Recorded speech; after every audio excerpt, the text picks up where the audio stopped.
आपने सबका साथ दिया। बताओ हमने क्या हासिल किया? हमने क्या हासिल किया? हमने मलियाना हासिल किया। हमको क्या मिला? हमको हाशिमपुरा मिला। हमको क्या मिला? हमको मुजफ्फरनगर का फसाद मिला।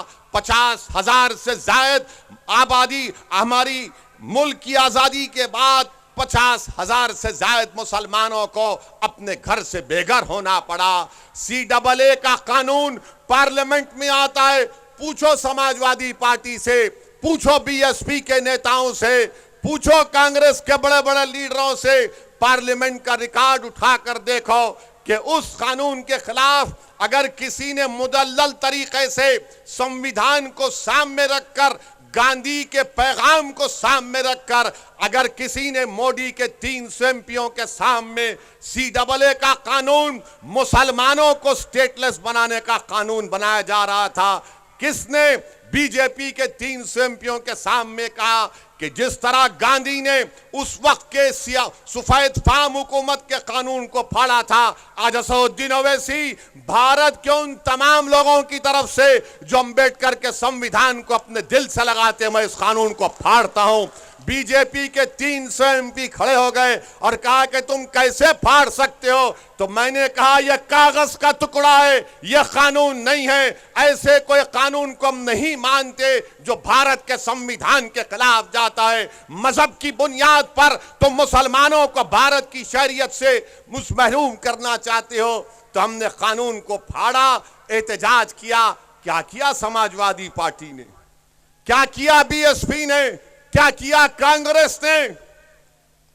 कानून मुझे हमारे मुल्क से बेदखल करने के लिए बनाया जा रहा था।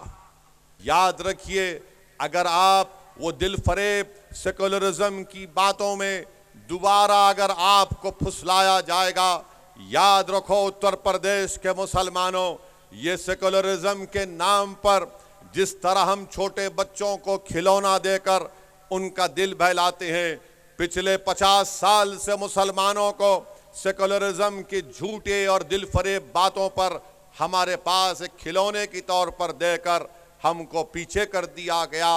हमसे इंसाफ नहीं किया गया।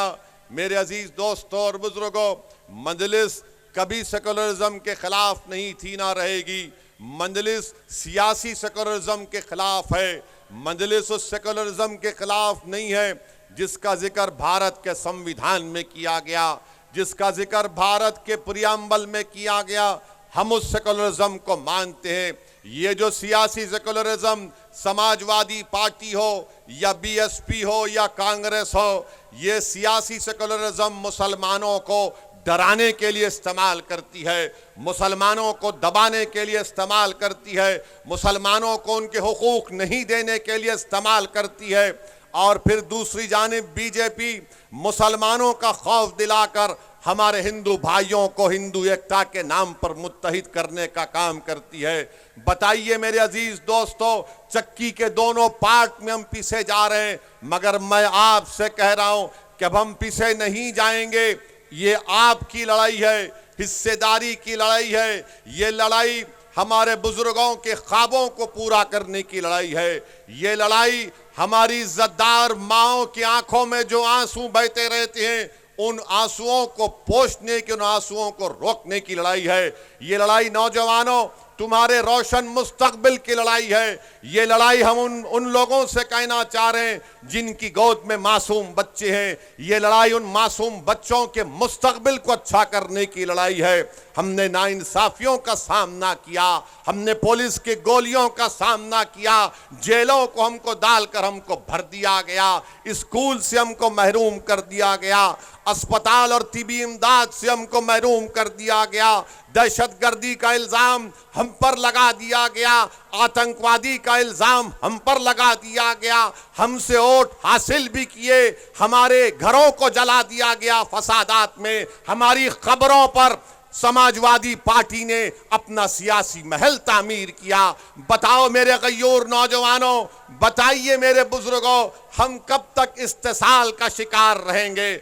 आज आपको एक करवट लेना है। अगर आज आप करवट नहीं लेंगे, नुकसान हमारा होगा। याद रखो, भारत की जमहूरियत भारत का संविधान जिसको बाबा साहिब अंबेडकर ने बनाया है, वो तुमसे पुकार पुकार कर कह रही है, उठो भारत के मुसलमानों, उठो उत्तर प्रदेश के मुसलमानों, उठो असमोली के मुसलमानों। याद रखो, ये संविधान को अगर एक जीती जागता किताब रखना है तो तुमको अपने हक के लिए लड़ना पड़ेगा।